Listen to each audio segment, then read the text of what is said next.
So welcome again, everyone. Thank you for joining us today. My name is Leo Alfonso. I work in the International Relations and Partnerships team for the STEM disciplines here at the ANU. We are joined today by Professor Tegan Cruis, of course. I'll do a proper introduction in a minute. But before we get started, I want to take a moment to acknowledge the Ngunnawal and Ngambri people who are the traditional owners of the land on which ANU is located. I pay my respects to their elders past, present, and emerging. Okay, so getting there, we are very lucky to have Professor Tegan Cruis with us today. I'm sure most of you already read Professor Cruis' bio, so I'll keep the introduction short. Professor Cruis is a renowned researcher whose work bridges social, clinical, and health psychology, delving into how our social relationships impact mental and physical health. She tackles major societal challenges like discrimination, loneliness, and health inequality. Her research includes over 140 publications and the co-authored book, The New Psychology of Health, Unlocking the Social Cure, which won the British Psychology Society's Textbook of the Year award in 2020. And I think I'm going to leave it there, Professor Cruis, and hand over to you for your webinar today. Thank you very much. Thanks, Leo. And thank you for coming to our audience members today. I'm just recovering from a cold, so I'll apologise for the tone of my voice, but I'm hoping that it shouldn't be too much of a problem today. I'm just going to share my screen now so I can talk you through some slides. Yeah, thanks for the lovely introduction, Leo, and for the acknowledgement of country. I'm a researcher who focuses on social connection and health, as Leo touched on, and the particular topic that I'm going to be spending some time unpacking today is loneliness. And I specifically want to talk about the science around loneliness. What is it? Where does it come from? And perhaps most crucially of all, what should we do about it? And that's a series of questions that have really preoccupied my time for the last 10 years or so. So I'll talk to you about some of the highlights of that research over that period. But I think an important point to start at is asking ourselves why loneliness at all. What is the reason for touching on this topic? You know, is this really worthy of the attention that you might have seen it getting in the media, especially since COVID? And the short answer to that is it's actually one of the strongest predictors of health status that science has been able to identify. So here's some data drawn from a large meta-analysis, which is a study that combines the results of other studies. So in this case, it combined the results of almost 150 studies, which across all of them had over 300,000 participants. And these studies all looked at the risk factors for premature death, so people dying younger than the average age over a period of follow-up in these studies. And they found that when you compared the sort of usual suspects in terms of things we know are risk factors for premature death, so things like smoking, alcohol, lack of physical activity, these are certainly significant predictors. But actually, in this analysis, it was social relationships that is the strongest predictor of whether or not someone is likely to die young. So it was conceptualized in multiple different ways in this meta-analysis, but regardless of that conceptualization, we are seeing a very clear and robust effect here, whereby the stronger your social relationships are, the lower your risk of premature death. So I think this result, really necessitates a certain level of attention being paid to this variable to understand it. Where does it fit? Are these relationships causal, and can we do anything about them? But I think there's a few reasons why it maybe has taken a while for people to pay as much attention to social connection, loneliness, and related variables as they might to some of those other usual suspects like smoking or alcohol. I think the first reason is that health professionals are right to query whether the relationship is a causal one. So is it the case that being lonely causes your health to get worse? Or perhaps the relationship is the other way around. Perhaps it's that people who have poorer health become more socially isolated over time. So I think that's the first really important question that our research has tackled. The second reason that this research maybe hasn't had the impact on health policy and practice that I think it deserves is that I think for particularly more biomedically trained health professionals, it can be a bit perplexing to see relationships like this, and unless there is some insight into what the psychological or physiological mechanisms of action might be. That is, how is it that what's going on out there in the world around us gets under our skin, gets into our physical being in a way that might affect our health in such a substantial fashion? So that's another question that needs to be tackled by the science. And finally, even if we accept that these relationships are causal and that that mechanism is present, then that doesn't necessarily mean there's a whole lot we can do about it in terms of treatment or prevention. And that's where we've also devoted quite a bit of attention in our research. So I want to touch on each of these three areas in the webinar today to give you a little bit of an insight into the kinds of research we've been doing. And we should have plenty of time for questions as well, if people have some towards the end. So the first piece of research, empirical work I want to talk to you about today is a study led by Alexander Seri and myself and published in 2018, where we used a large sample, a panel study from New Zealand, to look at that first question I touched on. So what is the direction of this relationship between social connectedness on the one hand, or its absence in the form of loneliness, and health on the other hand? So we thought that there were two possible relationships there. The one I've implied to date so far in this discussion is what you might call the public health model. So that is that social connectedness is critical for protecting people's health, particularly their mental health, because it's a kind of resource. It's maybe a good metaphor is capital. You know, the more social connectedness we have, the more resources we have to protect us in times of need. Much like if your car breaks down unexpectedly, having an emergency fund will help you to solve that problem. If you are facing unexpected stresses in your life, then having more social connections might mean you're more able to tackle that problem without experiencing psychological distress. So I would say that model has received quite a lot of empirical support over the years, particularly really growing out of epidemiology and public health over the last even 50 years. There's quite a strong amount of evidence for that relationship, although not as much theorizing about why that effect might exist. On the other hand, we have what you might call the psychiatric model. So the psychiatric model really says this relationship goes the other way around. It says that when people become distressed, when they develop mental health conditions or disorders, that often entails, maybe even necessarily, a reduction in their social connectedness. This relationship is almost described as inevitable in the case of certain kinds of mental health conditions. It's an outcome of being ill, basically. And if you look at the way that social connectedness is talked about in texts that take this approach, they tend to conceptualize social connectedness less as a resource or capital, as you see in that public health model, and more as a kind of ability that can be impaired. So it's your degree of social functioning, if you like. And so what we're seeing there is that it's an ability that is not necessarily a given, and it differs between people, and that it can be reduced by a mental health condition. You see this written about extensively, for example, in the Diagnostic and Statistical Manual, which is sort of the Bible of psychiatrists, which outlines the criteria for a diagnosis of various kinds. And you'll see that social withdrawal, social dysfunction is mentioned many times, often as an outcome or even as a symptom of the conditions themselves, things like depression, autism spectrum, social anxiety, and psychosis, for example.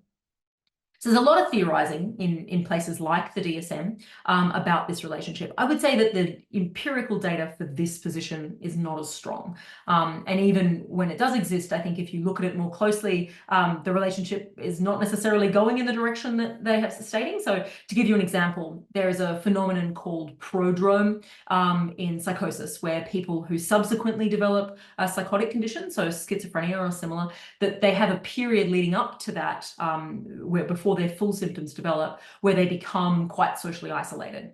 But even though the social isolation often usually predates the rest of the symptoms, it is still often described in the psychiatric literature as being a pre-phase of the condition itself, rather than a kind of a determinant or a predictor.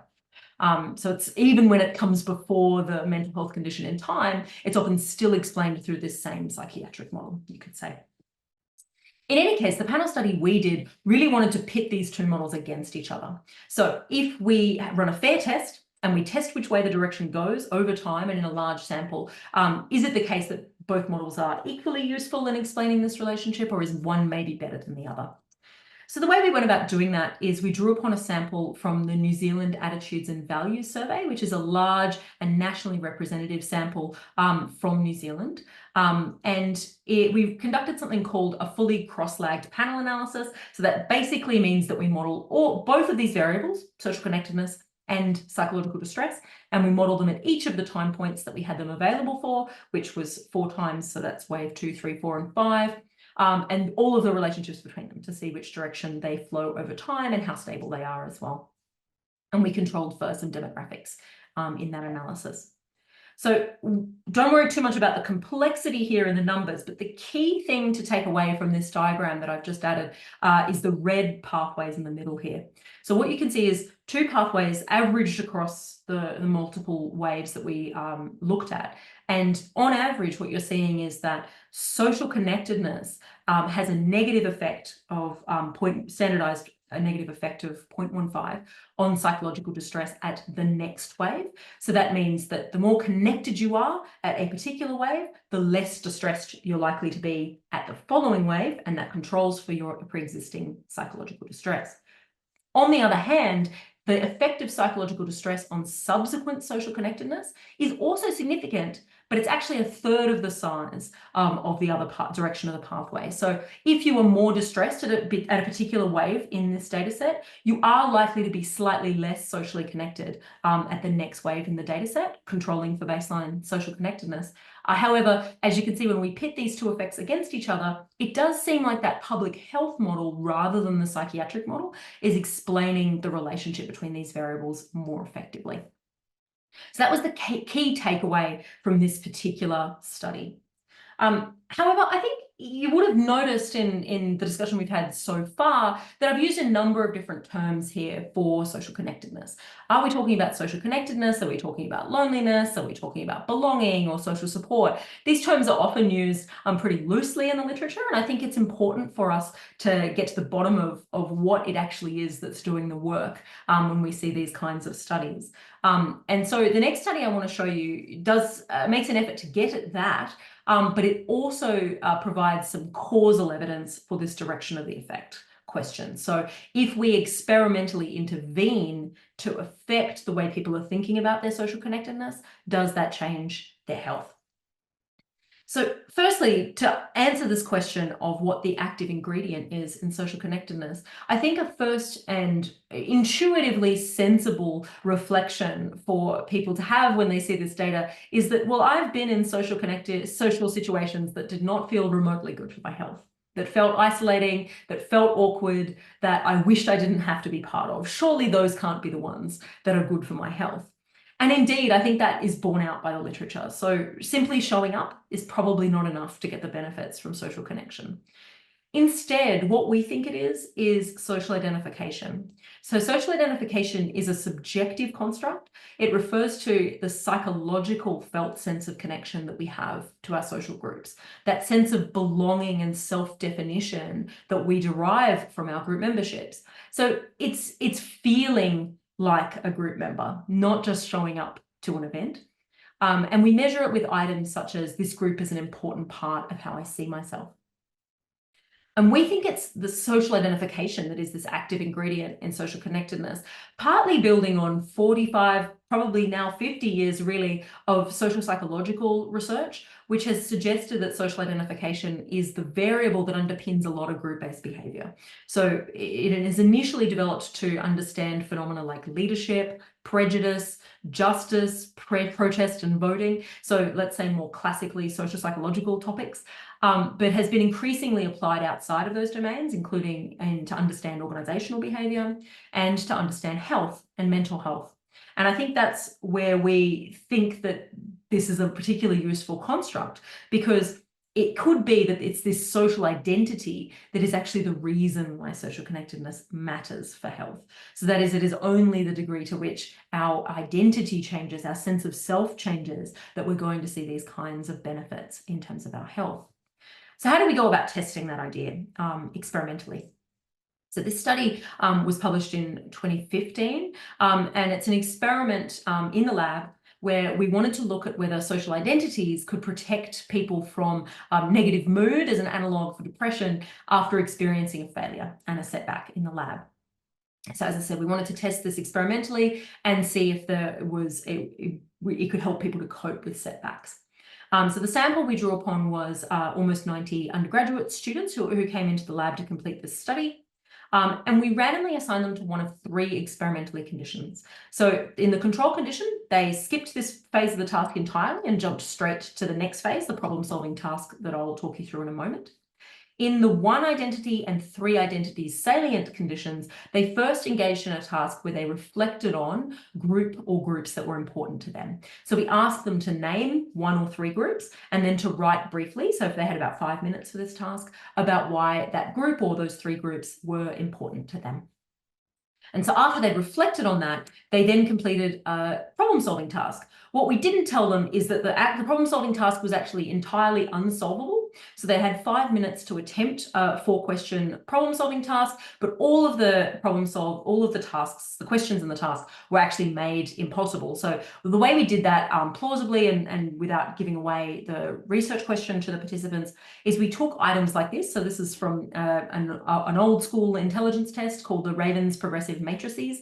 And the correct answer, we simply removed that from the options that we gave participants. So they were supposed to solve these kind of logic puzzles, but we didn't give them the correct answer. So they struggled, of course, with the 4-question unsolvable problem-solving task. And then whatever they answered, we then gave all of the participants feedback after a brief period for marking that they had received a 0 out of 4 on the problem-solving test.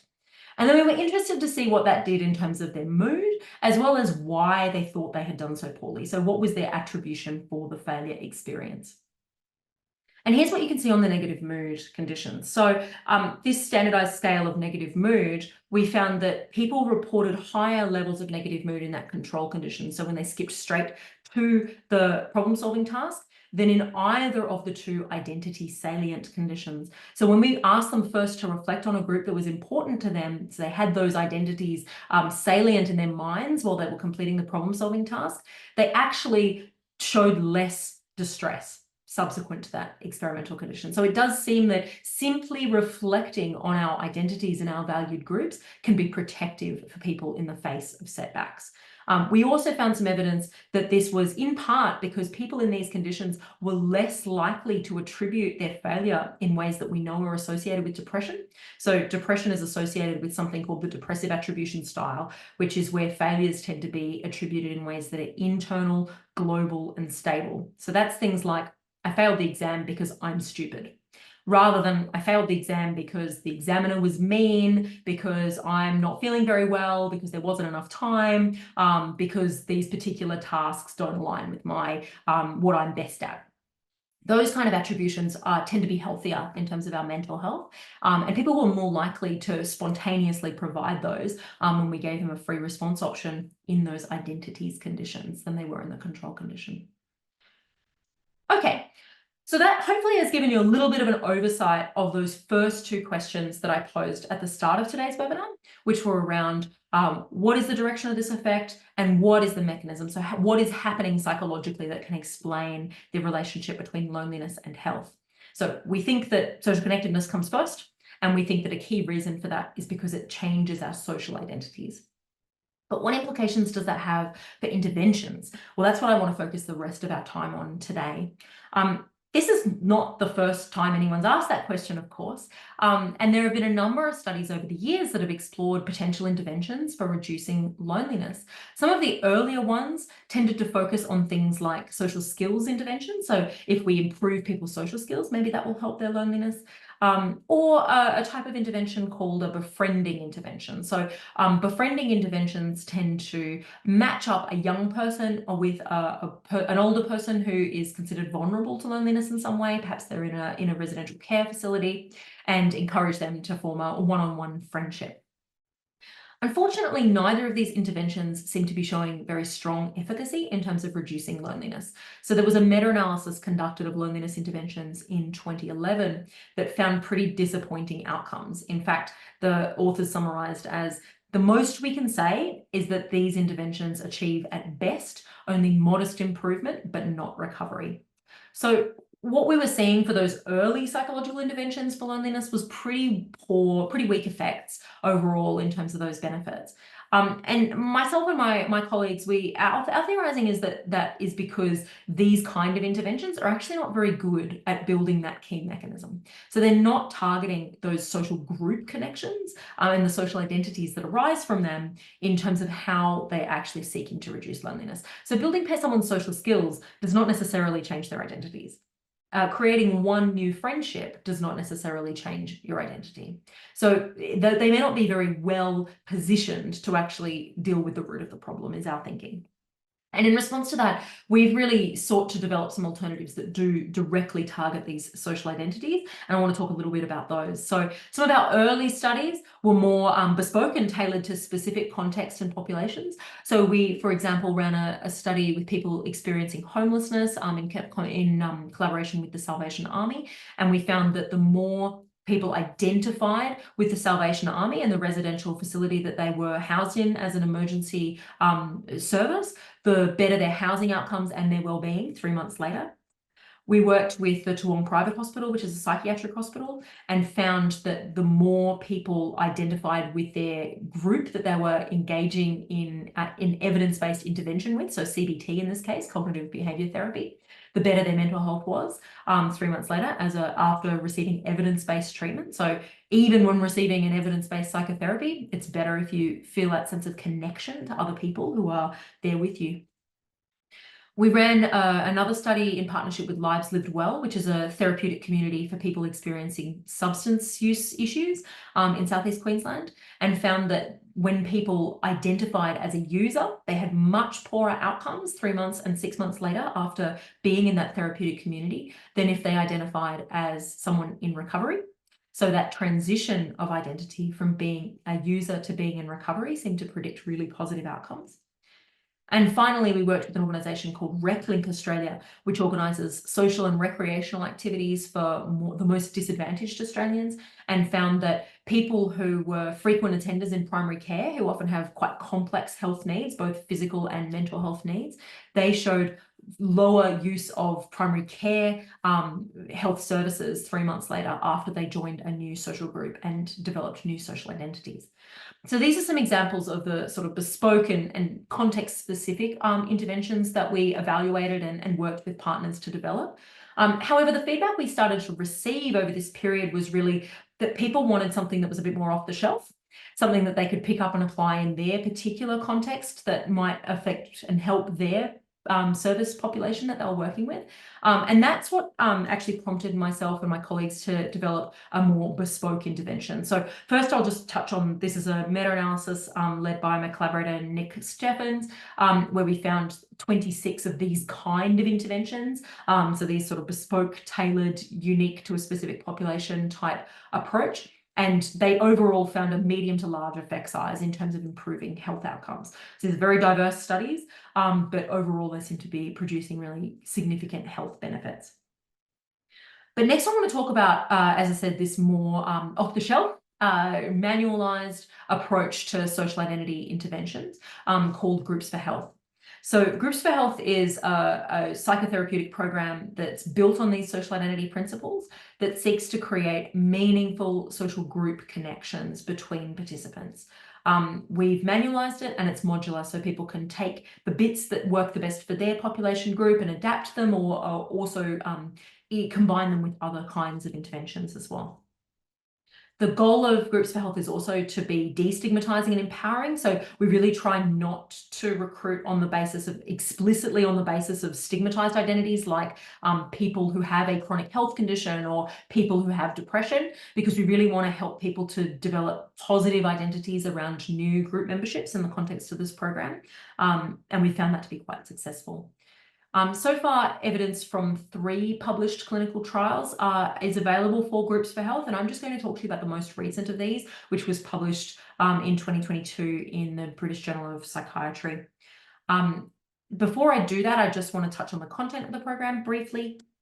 So Groups for Health involves 5 modules. The first one, Why Groups Matter, is the most psychoeducational of the modules and really helps people to understand the value of groups for health, really including some of the evidence that I've touched on today and in a very user-friendly manner. And it's interactive with activities and cards that people can engage with in the group. The second module includes a mapping activity, a social identity map, where people really develop a visual representation of their social worlds. And that's used as a tool to then identify gaps and spots for improvement and development in the subsequent modules. The third module is focused on maintaining existing groups and getting the most out of those groups, reconnecting with groups that people might have lost touch with. The fourth module, Expanding Groups, is where we really start developing new connections, encouraging people to use the Groups for Health group as a scaffold to connect with new social activities and to develop new partnerships in the community and build social identities that they didn't have before. And then the final module is a booster module where people are encouraged to troubleshoot, solve each other's difficulties that they might have experienced, and reinforce key messages and celebrate their success. So let me just touch on some evidence then from our most recent funded clinical trial. So this was a trial that was conducted in collaboration with Headspace and was funded by Australian Rotary Health. And it was conducted with 174 young people who had clinical levels of depression as well as severe loneliness. So these were people who were on average 2 standard deviations above the mean in terms of their loneliness symptoms at baseline. And we randomized them to one of 2 conditions in our trial. So they either received a group-based CBT program, an evidence-based group program, which focuses on depression, and was dose controlled to our Groups for Health program. So they received the same amount of contact with the therapists and with the group as in the Groups for Health condition. This is what's called a consort diagram. Don't feel like you need to understand all the details of this, but the key point to really take away is at the bottom, which is that we had really, really good retention in this trial. Over 90% of people were retained, and we also analysed all the available data, so people weren't dropped from the study if they stopped participating or if we had trouble following them up. All of the available data was retained and modelled in this analysis. We had 8 time points of follow-up, and that continued over a 12-month period as well after the intervention. So first of all, this is our key result on loneliness, comparing this group-based CBT to Groups for Health. And what we see here is that actually we see large and significant reductions in loneliness in both conditions, but we do see a diverging of Groups for Health and CBT at that 12-month follow-up time point. Here we're seeing that Groups for Health is showing additional benefits over and above that group CBT program in terms of people's loneliness. So we're seeing a sustained reduction and a continued improvement, in fact, in people's symptoms at the follow-up time point. What I don't have a slide for, but I think that is particularly interesting, is that about half of our sample at 12-month follow-up had just entered COVID lockdown. So the time series of our follow-ups for our trial was such that about half our participants had already finished the trial well before COVID, and then about half were completing their 12-month follow-ups, during sort of March, April, May of 2020, during those initial lockdown periods in Australia. And what we found is that these results were even more magnified among that sample. So for people who had an experience of unexpected social setbacks a year after they'd completed Groups for Health, they coped with those lockdowns much better than the people who had had CBT a year earlier. What I thought was an even more challenging thing for us to demonstrate in our Groups for Health program, but that we did find, is that actually Groups for Health and CBT were comparable in terms of their efficacy for depression. And there is no significant difference, there's no clinical difference at any of our time points here between these 2 conditions. So compared to the best gold standard intervention we have available for depression, we're seeing our new Groups for Health program performing comparably to that at all of these time points. So both of these interventions are equally efficacious for depression, even though Groups for Health did not mention depression at any time. There was no manualized content that addressed things like depression symptoms, negative thoughts, withdrawal behaviors in depression, none of that at all. We merely focused on building those social identities and those group connections. And yet we're seeing these kind of benefits in terms of people's depression symptoms as well. So that is on the back of this evidence that Oxford University Press has accepted our Groups for Health program for publication in their Treatments That Work series, which is a manualized series of books that for therapists, and it's almost entirely CBT type interventions. Ours is the first social intervention to be accepted into this book series, and it will be available for purchase globally early in 2025. So we're just in the final stages now of refining the manual for that book series. So what that will mean is that therapists globally and across different health professions will be able to access the manual and adapt it and implement it as they see fit in their practice to target and reduce loneliness. So we're really excited about what Groups for Health has to offer. But to immediately then criticize our work, I think one challenge of intervening in that particular kind of modality is that it is small group, and so it's necessarily then relatively narrow in terms of the number of people who can benefit at any particular time. So there's growing evidence for efficacy across those diverse contexts that I mentioned in the meta-analysis for these social identity interventions, but almost all of them are small group. They're resource intensive, they need to be led by a health professional. And the problem with that is loneliness is simply too big a problem to be tackled that way. We're living in a context where under 25s, a majority of people are reporting significant loneliness. So this is not a problem that is a select few number of people. It's a really widespread problem in our community that is linked with poor health. So what do we do about that? How do we have scalable interventions that have greater reach? Well, the last set of studies I want to talk to you about today tries to tackle that problem, and they were conducted in collaboration with Relationships Australia, which most people will know is a large not-for-profit organisation in Australia that, as their core mission, seeks to build positive, meaningful relationships in the community. And they do that through a whole variety of different services. But one of the things they do is they sponsor an event called Neighbour Day. And Neighbour Day is a grassroots initiative. It's a community-based campaign that seeks to increase social connections, foster healthy relationships, reduce loneliness, promote social inclusion. So what comes under the Neighbour Day banner is a wide variety of activities.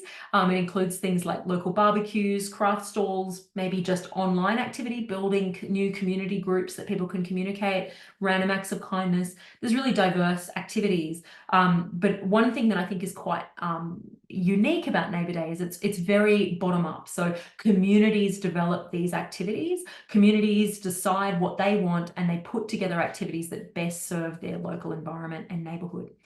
So while it's sponsored by and enabled by Relationships Australia, that's not a top-down organisation process. It's more about enabling and creating resources to facilitate local community leaders to do this.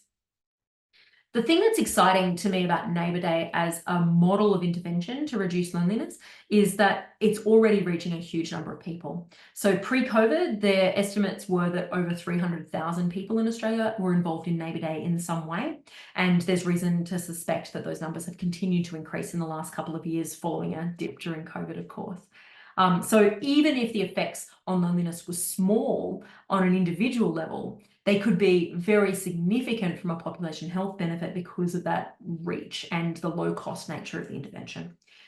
So I got involved with Relationships Australia to help them do some evaluation of this campaign. And what we found in our first evaluation is that hosts of Neighbour Day events, who are already probably pretty significantly connected to their community in order to want to run an event like this, that they showed a significant and then a sustained increase in their identification, their social identification with their local neighbourhood.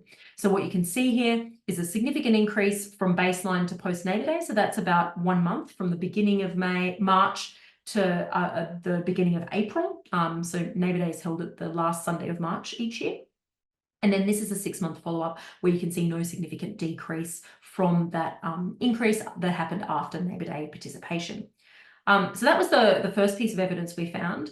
And then we also found flow-on benefits. So that change in neighbourhood identification that happened from baseline to post Neighbour Day, that in turn predicted decreased loneliness for our participants, as well as increased social cohesion in their neighbourhood. And those two things in turn predicted improved well-being at that 6-month follow-up time point. So it seems like Neighbour Day at least has the potential to create these sort of virtuous cycles where people experience this increased sense of connection to their neighbourhood, and then that has flow-on effects both for themselves and others in their community in terms of their well-being at follow-up, which I think is very exciting. The caveat on this work, of course, is that this data was collected in 2019, and Relationships Australia asked us to follow up and do some more in subsequent years, and then COVID happened, and so that complicated the whole Neighbour Day model. But the last piece of data I want to present to you is some 2021 neighbourhood data, which looked at the effects of these phenomena in the context of the pandemic. And this sample was over 800 participants from 564 suburbs all around Australia. And in this study, we didn't just sample hosts, we also sampled Neighbour Day participants. We had a sample of about 125 participants here as well as a large sample of people who didn't participate in Neighbour Day in any way. And they were surveyed at 2 time points, so in June, so after Neighbour Day in 2021, and then in November of the same year. But for those who were in Australia at that time, you might recall that there's something quite significant happened between June and November in 2021, which was the period where we had sustained lockdowns across most of the country. So Sydney, Melbourne, Canberra were all affected by lockdowns of more than 10 weeks between June and November. Whereas in the first half of 2021, Australian life was relatively normal by pre-pandemic standards, in the sense that international borders were closed, but because community transmission was negligible, people were going about their daily lives relatively as normal. And so Neighbour Day went ahead as normal in 2021. By November, people were starting to come out of those prolonged lockdowns. And what we found was that for non-participants, so for people who hadn't been involved in a Neighbour Day event, that time period in life was associated with a significant decline in well-being and an increase in psychological distress related to those prolonged lockdowns. We did not see that for our Neighbour Day participants. So those who had been involved in Neighbour Day, they were protected against that reduction in mental health that occurred in the context of pandemic lockdowns, which was quite an exciting finding in the context of such a light touch and community-led intervention. We also have some evidence that the reason for those effects is because of social identity related processes. So here we can see that Neighbour Day participation strongly predicted neighbourhood identification, and that in turn was related to that protective well-being effect that we see there at time 2. So that gives us some credence to the idea that what's going on here is identity related. All right, I'm going to bring all this together now, and we should have plenty of time for people's questions if you have any. So what are the sort of takeaway points from what I've shared today? Well, the first point is that tackling loneliness is going to require all the tools in our toolbox, not just traditional approaches. So I really would encourage us to think laterally about the kinds of interventions that are appropriate for dealing with a social problem like this. It's not just the matter that we can, partial out social factors and focus just on psychological ones or just on biological ones. We need to take the social seriously and really examine and unpack it. And I think that's true for interventions as well. They can be individual. They can be small group, but we should also be looking at whole of community interventions and thinking about not just treatment, but also prevention. And I think you can see the consistency in the factors that lead to loneliness and also potentially prevent and treat it right across that spectrum. And interventions that are effective seem to be those that build subjective group-based belonging. So those ones that actually build our connection to multiple positive social identities seem to be particularly effective at reducing loneliness and benefiting health. So I just want to finish up by thanking you all for listening, and my academic collaborators for their involvement in the project. Research like this, particularly the big clinical trials and the field studies, do take a village. So I'm really grateful to all of my academic collaborators, as well as our funders and industry partners, for making this research possible. And I hope that we can have some Q&A now and get into some of the questions that might have arisen for you, and anything we haven't had time to cover in the talk today. So I'll throw back to you, Leo, now for us to get into that. Thanks, everyone. Thanks so much, Professor Cruz, for a very insightful and interesting presentation. We do have one question here. Thanks so much, Dr. Pretty. So Dr. Pretty is asking, is CBT helpful in overcoming depression and loneliness? Yeah, no, thanks. That's a really good question. One of the things that I would definitely not want anyone to take away from this research is that CBT, that is cognitive behavior therapy, is ineffective. So in fact, at the moment, it's probably the best option we've got in psychology for most mental health condition. It's got a really strong evidence base.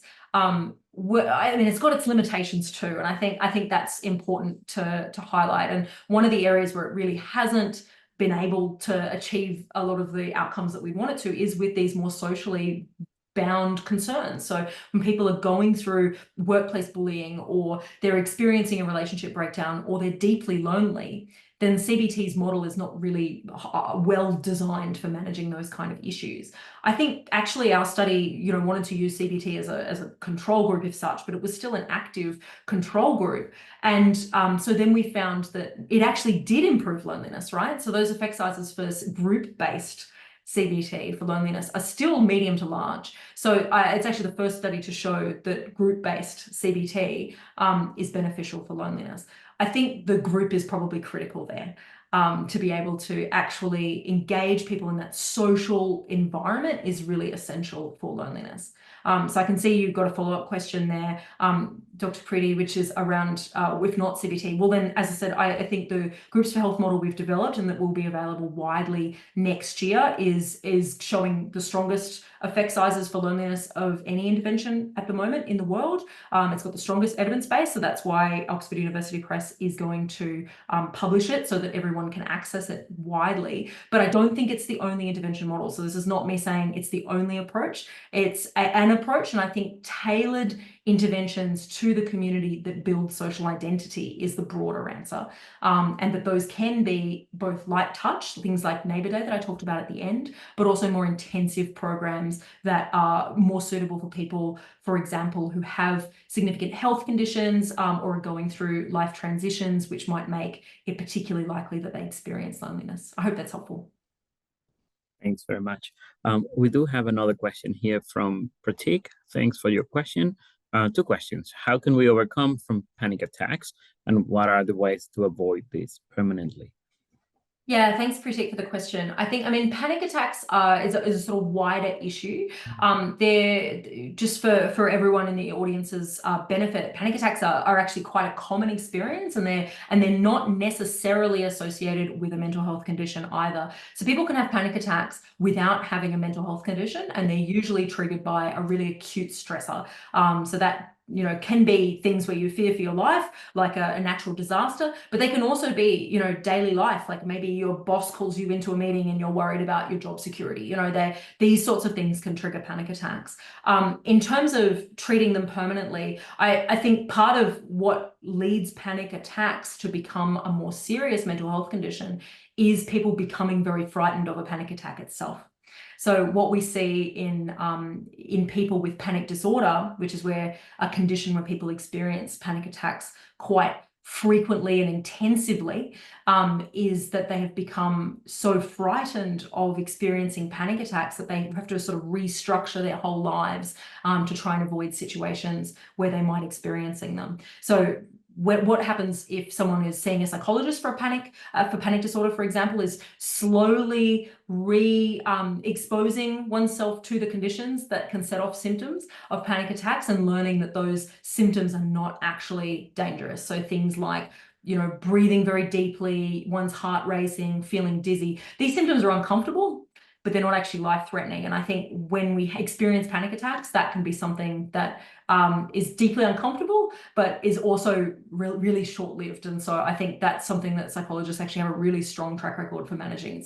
CBT efficacy for panic disorder is about 70% of people experiencing full recovery. So it's a really, really good rate of efficacy there. I hope that's helpful. Very helpful. Thank you. We got another question. How can CBT be implemented in other countries? Yeah, so cognitive behavior therapy is actually widely implemented in lots and lots of countries. There are some systematic reviews and meta-analyses looking at its efficacy in at least 100 countries, I believe, where it has been found to be effective. One of the problems with CBT, though, in terms of it being implemented widely across the world, is that it is a model of intervention which can be quite expensive. And mental health concerns are extremely common. And so it can be a bit of a drop in the ocean in terms of managing that problem. So it's not that it's not effective. It's that getting people access to high quality CBT is often really difficult. So finding alternative models, like models that can be implemented in public health, for example, is simply a model which is going to be able to help more people in terms of that intervention framework.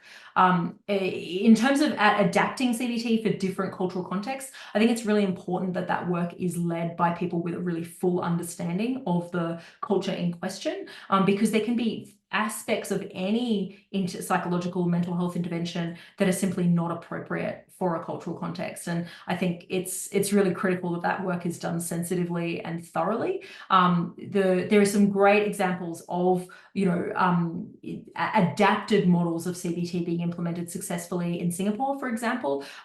These trials are expensive to do properly, and that's why there's often not enough of that research going on.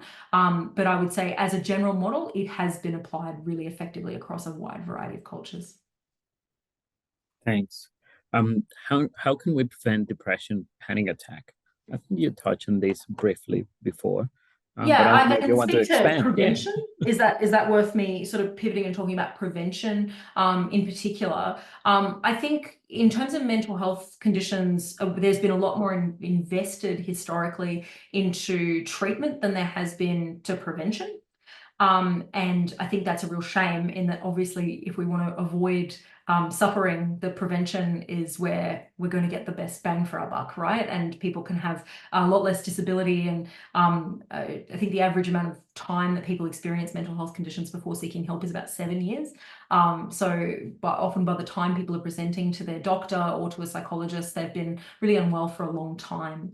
And so prevention is a great idea. We know less about how to do it well. My view is that if we can tackle loneliness effectively, that's a really good place to start, and is one of the reasons why it's worth our time and investment, is because it's a bit of a canary in the coal mine, if you like. People's loneliness is severe early, before their mental health and their physical health starts to decline rapidly. So it's something we can tackle quickly. Yeah, thanks. Thank you.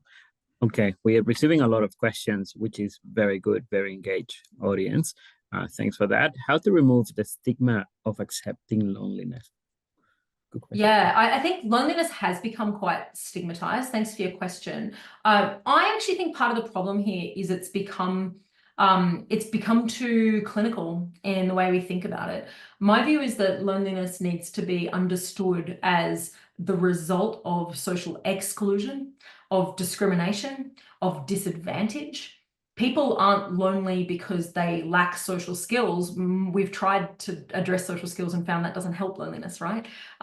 People are often lonely because they are excluded from mainstream society. Maybe they have a language barrier. Maybe they have a visible disability. Maybe they simply don't have the money to go to places where they're able to build new community. And so I think that this question of how do we tackle the stigma? Well, part of it is shifting the responsibility for dealing with loneliness from people who are experiencing loneliness to our community as a whole. I think if we focus instead on how can we create inclusive communities, then I think that's a much less stigmatizing way to tackle this problem. Yes, thanks for that. And makes me actually reflect a little bit, and sorry to take it to my personal experience. Australia receives a lot of migrants, And with the families that might migrate first, then parents usually follow. And this group tends to then sometimes become lonely and suffer certain health conditions because of that. I've seen, I mean, anecdotally with group of friends and things like that. And it's not because these people lack any social skills, it's because you take them out of their own country and throw them in a new country where they don't know anything about. So yes, thanks for those comments. Um, there's another question going back to the webinar. Sorry about that. Thank you for the talk. Himanshu says, can ACT, acceptance and commitment therapy, function as a buffer for finding your tribe? Yeah, function as a buffer for finding your tribe. I think I'll try and make sure I understand the question, but I think so. Acceptance and commitment therapy, for people in the audience who aren't familiar with it, is another psychological intervention modality. So it sort of developed out of cognitive behavior therapy, but it takes less of it's focused less on challenging thoughts and unhelpful thoughts, and more around acceptance of those thoughts and mindfulness practice and skills to basically create a healthier relationship with one's own psychology, if you like. And acceptance commitment therapy does have a good evidence base, similar to CBT, for tackling a lot of mental health conditions.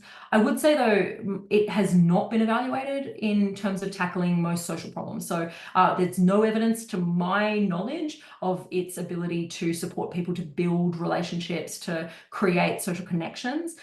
So there are some ideas from acceptance and commitment therapy that we've included in our Groups for Health program, and in particular around challenging people to really think creatively about what the alternatives are, right? Like that if they don't engage in the challenges and facing the anxiety around building social relationships, then that can be a particularly lonely path going forward.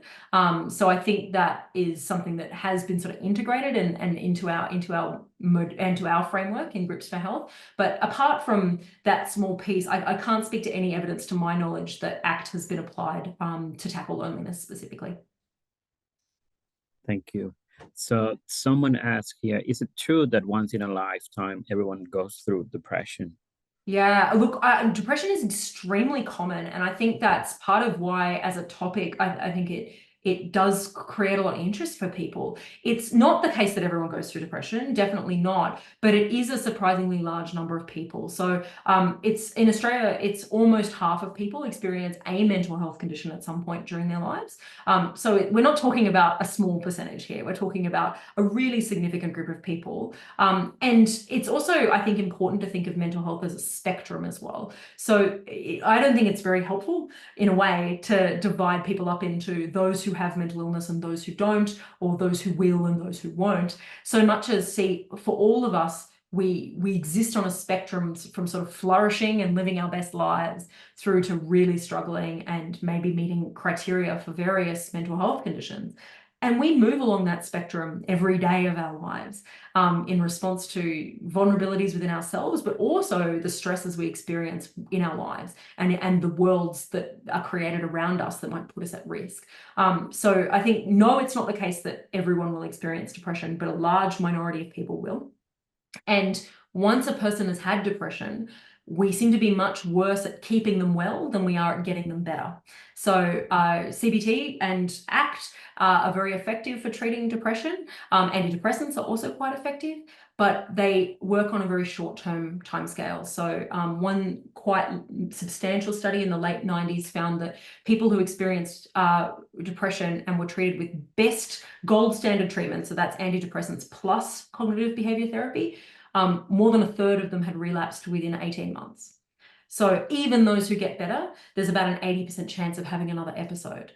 So I think that's one of the reasons why it's really important research look at these other factors in people's lives, like social connection, that don't just help them get well once, but help them stay well, because we seem to be not as good at that in terms of the science so far. Thanks for that. And a follow-up question here.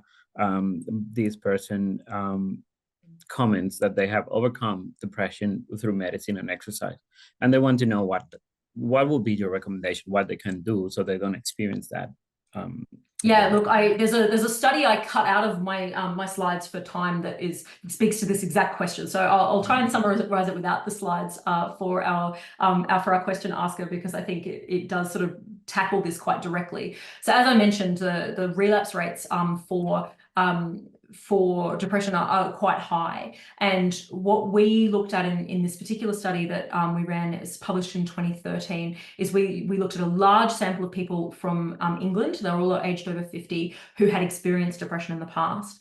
And then we looked at whether or not they joined any social groups over the follow-up period. And we found that if they joined one social group, they reduced their risk of depression relapse by 23%. If they joined 3 social groups, they reduced their risk of relapse by 63%. Among people who had 5 groups or more, not a single one of them relapsed. So it's really quite a strong relationship we were seeing here among this group of people who were vulnerable to relapse, right? They were at high risk. We saw that joining social groups, becoming newly connected in that interim period, was extremely protective. So I think that's a key thing a person can do to reduce their risk of relapse, is build and maintain social connections even when they don't feel like it, because depression is really good at undercutting people's enthusiasm and motivation for social connection. But I would also say that, like I touched on before, Leo, that this is not just the responsibility of a person who's trying to prevent depression. It's the responsibility of our whole community to create opportunities for connection and to help people stay connected even when it's hard. Thanks. We have another question here. We probably have time for this one and perhaps another one. What else? What other interventions can we use with CBT to enhance its effects for a longer period of time? I think you have touched on this, but any additional comments? Yeah, I think the CBT is, look, there's continuing to be research done to see if people can improve its efficacy. So speaking to my own research, we found that that building social identities is key, right? So building that sense of connection to social groups seems to improve the efficacy of CBT over a longer period of time. It improved on that efficacy, and that efficacy was particularly pronounced during that COVID pandemic period, so that relapse was less likely during that high risk period for people who completed that Groups for Health program and built those social connections. And we asked people in our follow-up interviews about how their lives had changed, and they talked about new group memberships. They talked about community connections that they built that they didn't have before. So that does seem to be a key factor in terms of giving that more longevity. Great, thanks for that. So, and for our last question here, this person is asking if there are suicidal symptoms seen due to loneliness, can CBT help to control this condition?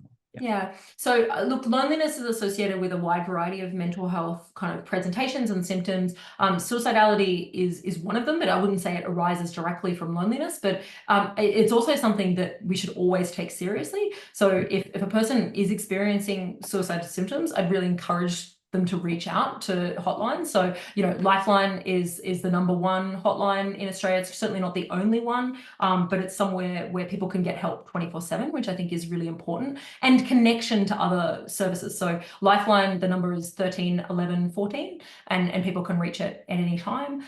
That's a really good place to go in a crisis, especially just to make sure you have someone to talk to remind you that this will pass and that it's not forever. But then in terms of managing it longer term, then usually a psychologist is appropriate. And in Australia, at least, the first point of call before seeing a psychologist is usually a general practitioner for a referral. And that can happen under Medicare as well. So we're lucky in Australia that is something that people can access under the public health care system. Great. Thanks for that. And I think we have, reached our time and answer all the questions. Thank you so much for that. Again, very insightful talk today. Very interesting topic and research you have presented. Thanks again for your time and for the audience for very good questions, actually. Yeah. Thanks, Leo. And thanks to everyone for being so engaged. Cheers. Thank you. Bye.